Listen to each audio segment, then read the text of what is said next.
Salam. Ölçülər istəyənlər var idi bu manqala. İndi bilənlər bilir, bilməyənlər üçün deyirəm. İçindən 40 santim. Manqalın kömür yanan yer.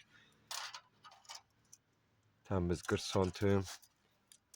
Bu qıraqlar 12 santim hər tərəfə 12 santim.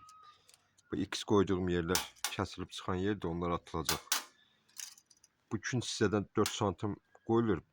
Buradan 4 santim qoyulur, sonra buradan xətt çəkilir. Sonra bu kəsilib çıxır. Sonra bu kanallara iz qoyursan. Bu kanala, bir də bu kanala iz qoyulur və salam. Buna ehtiyac yoxdur, buradakına ehtiyac yoxdur. Boy ha boy, bir də bu orta. Bunlara iz qoyulur. Bu ikilikli isti, amma gedir. Yəni müəyyən bir vaxt gedir. Mən özüm 3-4 il işlədirəm, indi gedim çəkim baxın.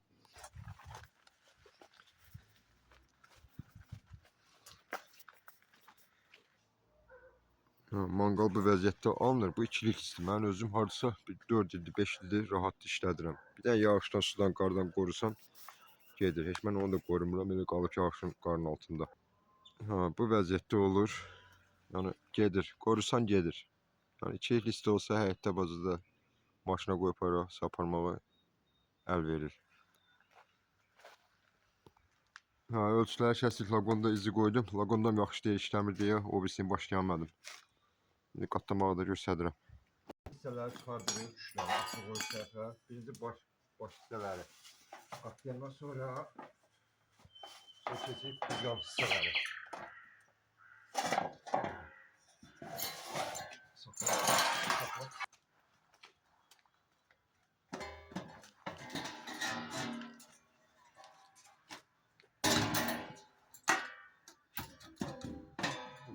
Vəziyyətdə əzdim. Dedim, hələ söz yeri çatır. Burada xəstələr var. Oldu manqal. Belə iz qoyub qoyduğunda həm rahat olur. Orasından da burasından da toskanı vursan, suvar kalsiyum qutar getdi. Oldu manqal. İndi bunun oldu için uzunluğu bu başdan o başa içinlərin uzunluğu 78 santim, eni 40 santim. Bu iş qoyulan yer 12 santim. Mən 12 qoyuram həmişə. Deşikdə açmam manqala.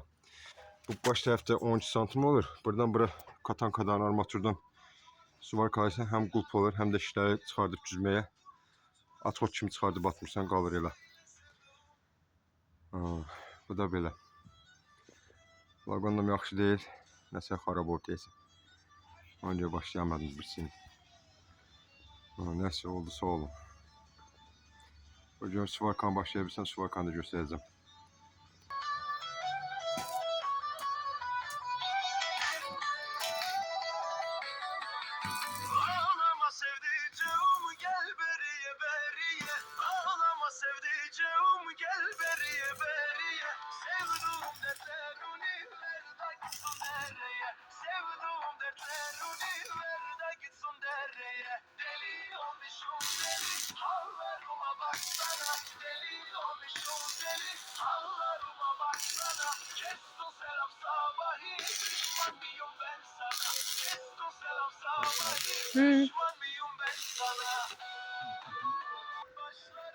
Demək olar hazır.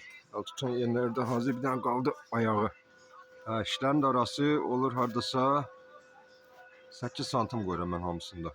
Bu da olacaq hardasa 9-10 kişilik. O da fonda bir ev üçün bəs, artıqlamasına bəsdir. Bu indi paylaşacağım, baxarsınız. Dahası hərə bir fikir yazır, hərə öz fikrini yazır. Bilməm, hərənin öz fikri var. Öz fikrini deyir, amma elə adamlar gəlir, fikir bildirir ki adama. Adam qalır belə. Evində lamuskasını, rozetkasını ona buna dəyişdirən adam gəlir. Suvarkan elə demirəm, laqondan demirəm tutmağı. Gəlir, bunu belə eləyədin, onu eləyədin. Bilərsən, ged özün elə də, nə gəlib edəcək. Gedək görək elə, nəyimiz var. Gedək görək ağaçlarımın dibindən nə tapıram, nəyim var ağaçlarımın dibində. Pluslar, heç bunlar həmişə var. Mən burada salafonda bir dənə varım da. Görək nə var. Nə deyim? Leo al. Gedək görək o tərəfdə nəyim var. Burada da bir dənə tulqan var. Bu da qalsın axşama. Nəysə. Sağ olun, var olun. Hələlik.